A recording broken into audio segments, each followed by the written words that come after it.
When we talk about parental narcissistic abuse, it's important to remember that these aren't abstract concepts.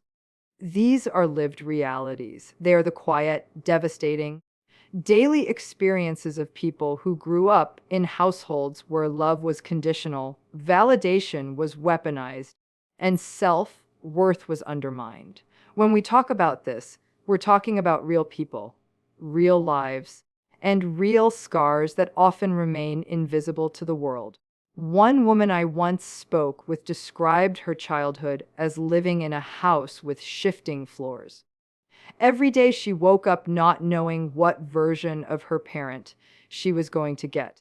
Would it be the charming parent who made everyone laugh, the one who seemed proud of her, the one who looked like every child's dream? Or would it be the parent who criticized her clothes, mocked her achievements, and reminded her that she was lucky anyone even tolerated her presence? That uncertainty, she said, was more traumatizing than the cruelty itself. Because at least if cruelty was consistent, she would know where she stood.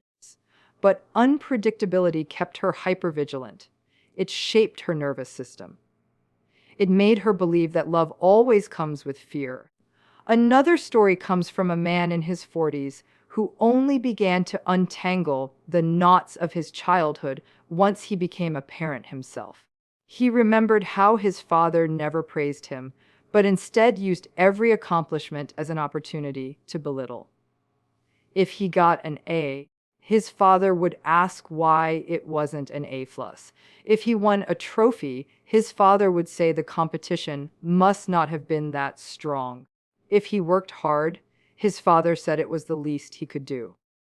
Nothing was ever enough. And now, decades later, he confessed that when his own child brought home a drawing, he had to fight the reflex to point out what could be better, instead of simply celebrating the effort. He realized how deeply ingrained those patterns had become. And that's the cruelest legacy of parental narcissistic abuse. It doesn't just wound the child, it tries to program the child to replicate that very same cycle.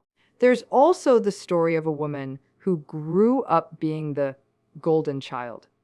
She was praised, showered with attention, and constantly paraded around as the perfect daughter. But here's the twist. Her brother was the scapegoat. He bore the brunt of the criticism, the anger, and the blame. And while she appeared to be the favored one, she explained that it was its own form of prison. She lived under a constant fear of losing her position, of slipping into her brother's role. She had to be perfect all the time. No mistakes, no flaws, no humanity. Because love wasn't love, it was a contract contingent on her performance. And now, as an adult, she struggles to relax, to trust, to simply be. These stories, though unique, all share a common thread. The children of narcissistic parents grow up in households where their identities aren't nurtured. They're erased, replaced with roles that serve the parent's fragile ego. Some children are turned into caretakers, carrying the emotional burdens of parents who should have been carrying theirs. Some are turned into trophies, proof of the parent's greatness. Others are turned into punching bags, repositories for all the parent's rage and frustration. But in every case, the child is denied the unconditional love that is supposed to be the bedrock of childhood. I remember someone sharing how her mother used silence as a weapon. Days would go by when her mother wouldn't speak to her, for reasons she could never figure out. She would apologize endlessly, cry, beg, try to fix something she didn't even understand, just to hear her mother's voice again.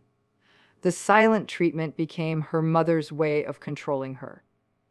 As an adult, she noticed that she still panicked whenever someone she cared about became quiet. Silence felt like abandonment. It triggered every wound of her past. She realized that she had been conditioned to believe that her worth depended on constantly pleasing others, never upsetting anyone, and always being good enough. There's the story of a young man who grew up with a father who wanted him to be an athlete. He was forced into sports he didn't like, screamed at when he made mistakes, and constantly reminded that he wasn't tough enough. He confessed that he had loved music all along, but every time he picked up a guitar, his father would sneer and say it was a waste of time. Now, in his 30s, he finally allows himself to play, but every strum comes with a pang of guilt and shame. He's still trying to unlearn the belief that following his own passions is selfish. That's the tragic truth. Narcissistic parents rob their children of their authentic selves. One woman said her mother always competed with her. If she got a compliment, her mother would find a way to take it away. If someone said she looked pretty, her mother would point out her flaws or brag about how she looked at her age. If she achieved something, her mother would remind her how much better she had been when she was younger. Growing up, she didn't just lack support, she faced sabotage. Her victories were never her own. As an adult, she struggles to celebrate herself. Every time something good happens, she waits for the other shoe to drop, for someone to remind her that she doesn't deserve it. And then there are the stories of people who grew up in constant chaos. Parents who exploded in rage at the smallest things. Parents who drank, screamed, broke things, and then acted as if nothing had happened the next day. One woman recalled hiding in her room, holding her younger brother's hand, trying to shield him from the storm downstairs. She grew up believing that love meant volatility, that relationships were supposed to be cycles of fear and reconciliation. As an adult, she found herself repeatedly in toxic relationships, drawn to partners who treated her the way her parents did. Because what feels familiar often masquerades as what feels safe. What we learn from these stories is that narcissistic parental abuse is not just about harsh words or bad tempers. It's about an entire system of manipulation, control, and conditional love that infiltrates every part of a child's life. It's about children who grow up never feeling enough, always walking on eggshells, constantly trying to earn what should have been freely given. It's about adults who, years later, still carry the ghosts of those households inside their minds and bodies. But here's the truth that every survivor needs to hear. You are not your story. You are not the cruel words that were spoken over you. You are not the roles you were forced into. You are not the silence, the criticism, or the neglect. You are someone who endured, who survived, who continues to rise even under the weight of a history that tried to break you. Healing begins when we recognize the patterns. When we can say out loud, what I went through was real. It was abuse. It wasn't love. And it wasn't my fault. That acknowledgement is terrifying because for many, it feels like betraying the very people who raised them. But it isn't betrayal. It's truth telling. And truth is the only path to freedom. One survivor told me that the most powerful moment of her healing was when she allowed herself to grieve. To finally cry for the childhood she didn't have, the love she didn't receive, the safety that was never hers. She realized she had spent years minimizing, excusing, rationalizing, because to face the reality head on was too painful. But grief, as unbearable as it is, became the door to healing. It allowed her to release the hope that one day her parents would change. And in releasing that hope, she found space for something better: self-acceptance, boundaries, and authentic love. Another survivor said that therapy gave him a language he never had before. For years, He thought he was simply too sensitive, too needy, too dramatic. Those were the labels his parents gave him. But therapy taught him the words gaslighting, triangulation, projection. Suddenly, he realized that what happened to him had a name. And when something has a name, it becomes real. And when it's real, you can begin to heal from it. The courage of these survivors is extraordinary. They are proof that even the deepest wounds can be faced, that cycles can be broken, that the child who was silenced can grow into an adult who speaks, that the child who was shamed can grow into an adult who knows their worth, that the child who was controlled can grow into an adult who chooses freedom. And what matters most is this: you are allowed to rewrite the story. You are allowed to choose who you want to be, what kind of relationships you want to build, what kind of life you want to live. You don't have to carry their voices in your head forever. You don't have to keep replaying their criticisms on repeat. You don't have to let their definition of you be the final word. Because while narcissistic parental abuse shapes you, it does not define you. What defines you is the resilience that brought you here, the courage to face the truth, the strength to break the silence, and the determination to live a life that is authentically your own. Children who grow up in narcissistic households often describe their childhoods as unpredictable landscapes, where safety was never a given and love was never unconditional. The hidden reality of living in such an environment is that it trains a child to constantly anticipate danger, to monitor moods, and to adjust themselves endlessly just to keep the peace. One moment, they may be praised, held up as an example of perfection, and paraded in front of others as proof of the parent's worth. The next moment, they are criticized, mocked, or punished for something as small as not responding quickly enough or not meeting an expectation that was never clearly explained. This constant shifting of roles leaves children confused about their place in the world, uncertain of their own value, and fearful of making even the smallest mistake. Some children become scapegoats, bearing the brunt of their parents' frustrations, disappointments, and anger. These children grow up internalizing the belief that they are defective, that nothing they do will ever be enough, and that love is something they must chase but will never truly receive.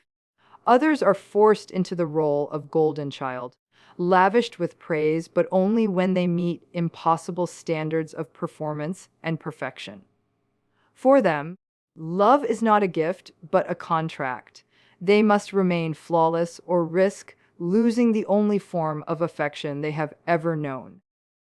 Then there are those who are turned into caretakers, children who become therapists, confidants, or even pseudo-parents for their own mothers or fathers.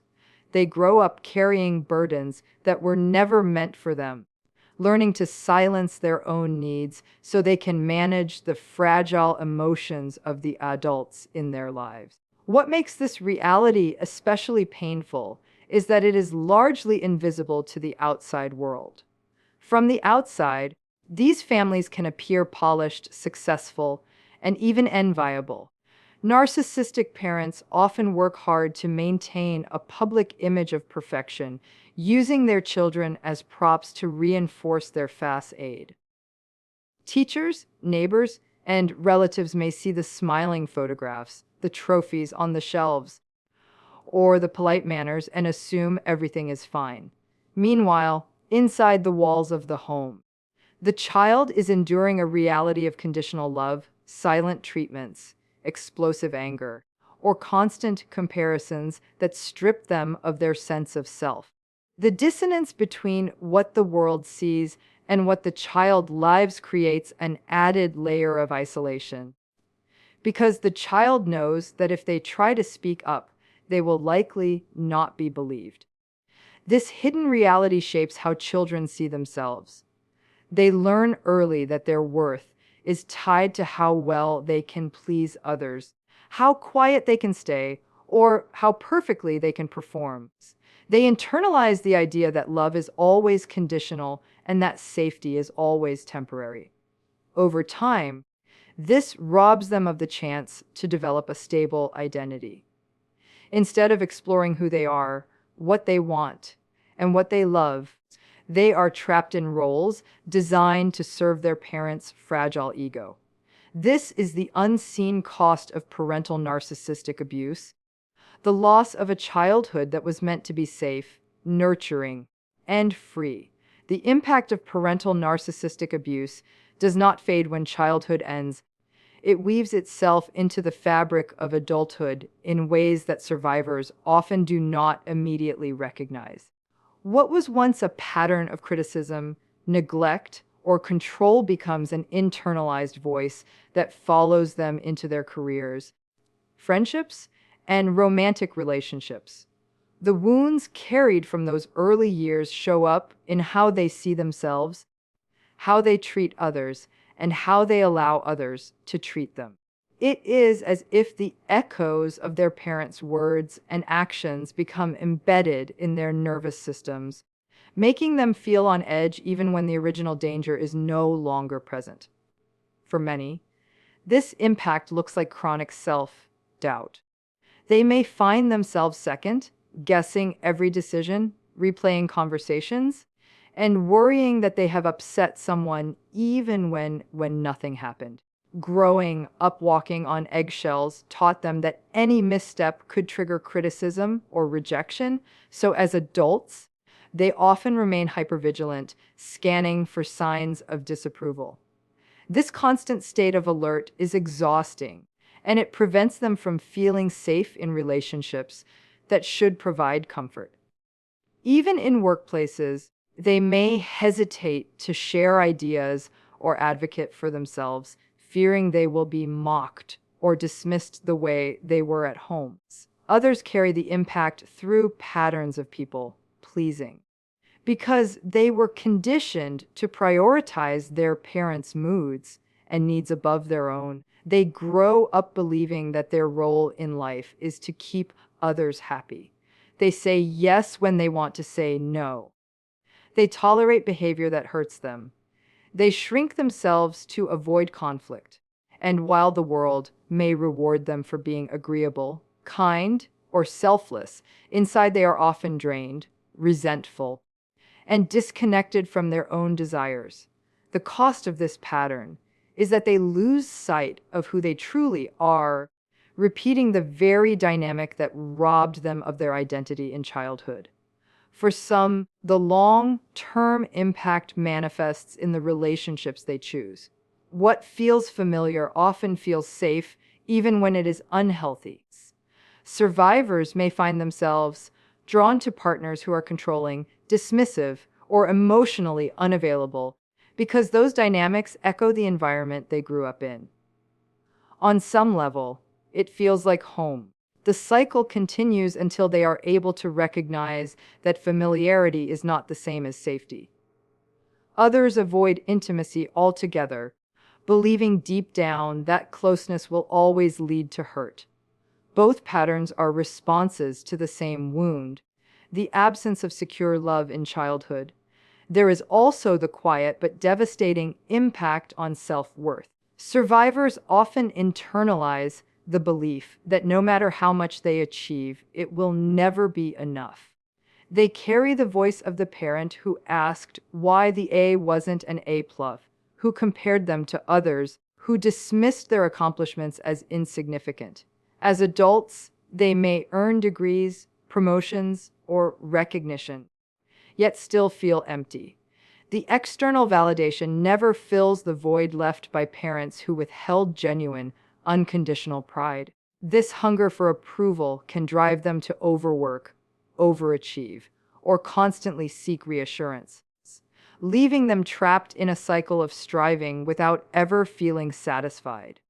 The scars of narcissistic parental abuse are not always visible, but they are profound. They shape how survivors think, feel, and relate to the world long after they have left the home where the wounds began. These impacts remind us that the pain of childhood is not left behind at 18. It lingers in the patterns of adulthood until it is seen, understood, and healed. Healing from parental narcissistic abuse begins with the difficult and courageous act of recognition. For many survivors, naming what happened to them as abuse is the first step toward reclaiming their sense of self. This recognition often comes slowly, because for so long, the behavior of their parents was normalized. They were told they were too sensitive, that they were imagining things, or that they had it better than others and should be grateful. These messages become internalized, making survivors doubt their own perceptions.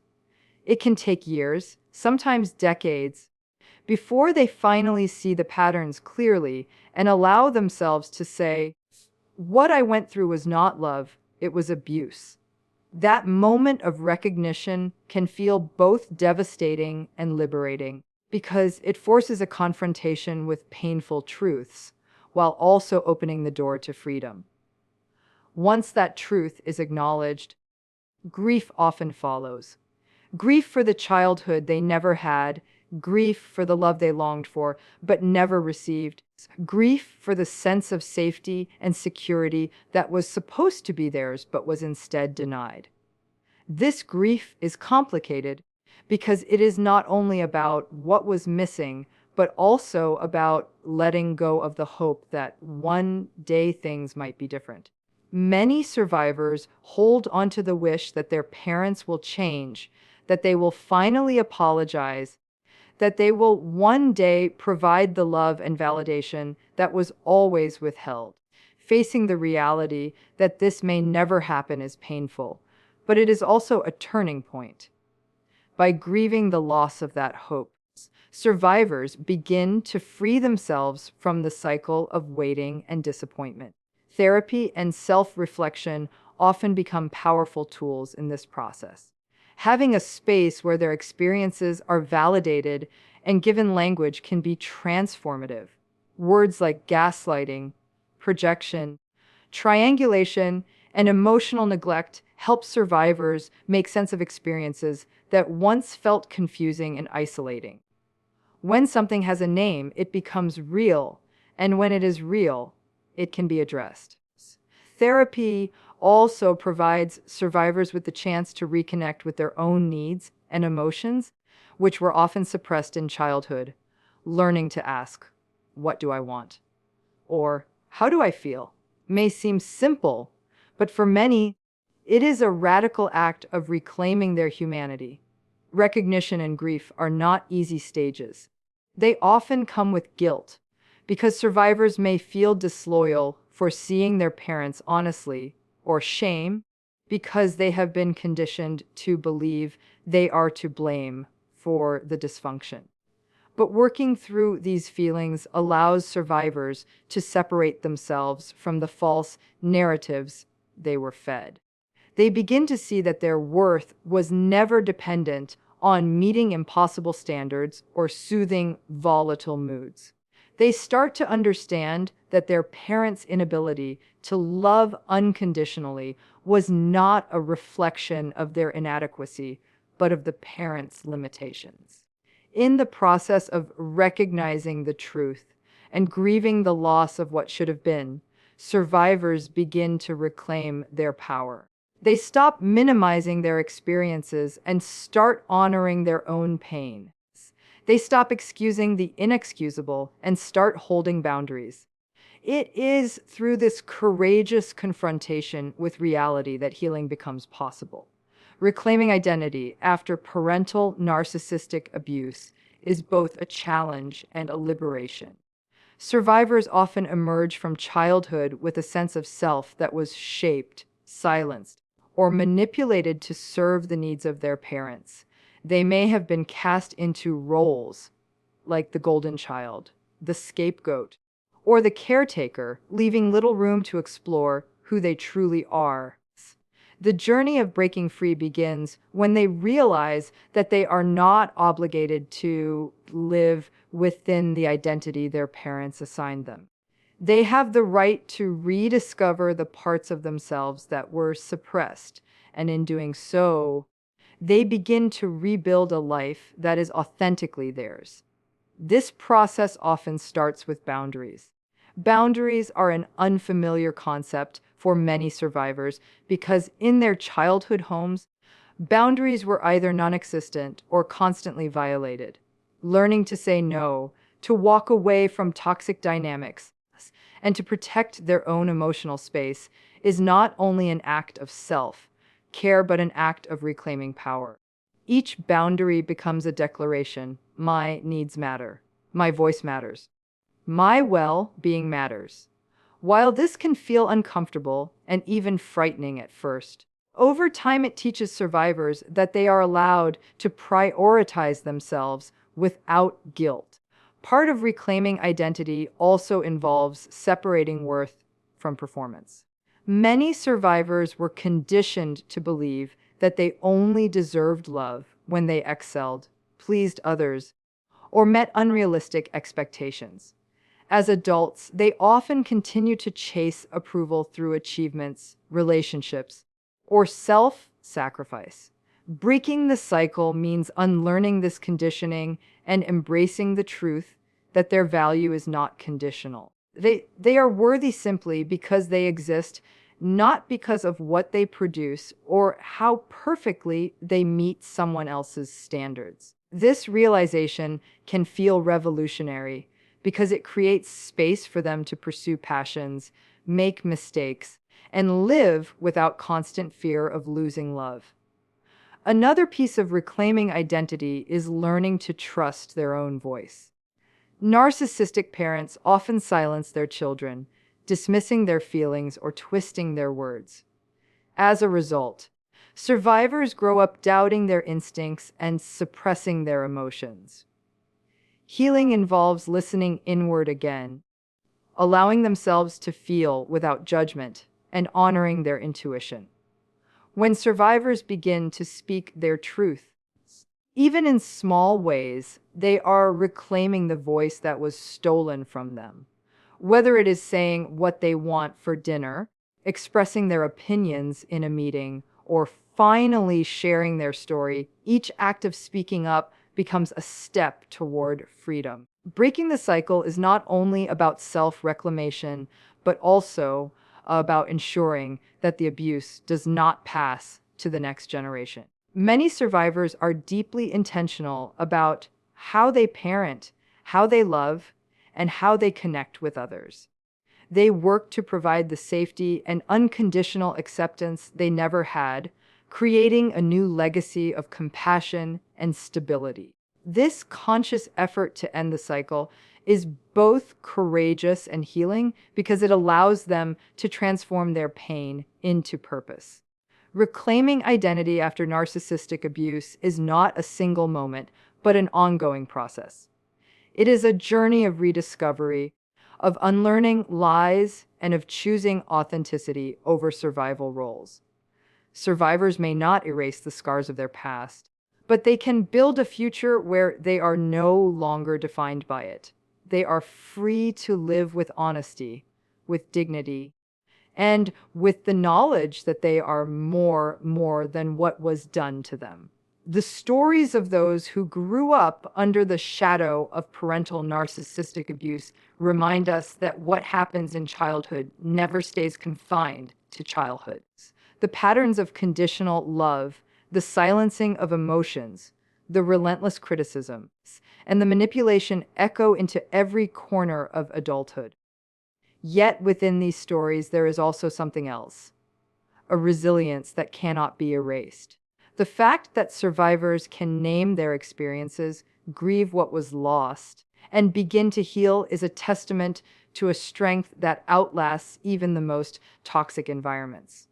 Recognizing the abuse is painful, but it is also the key that unlocks the possibility of freedom. Grieving the childhood that never was is heartbreaking, but it allows space for a new kind of life to be built. Reclaiming identity may feel daunting, but it is the very act that transforms survivors from carrying the roles assigned to them into living as their truest selves. Breaking the cycle is the ultimate victory because it ensures that the legacy of pain ends with them, replaced instead with a legacy of truth, compassion, and authenticity. These stories are not just about trauma, they are about the courage to face it, the power to heal from it, and the determination to live beyond it.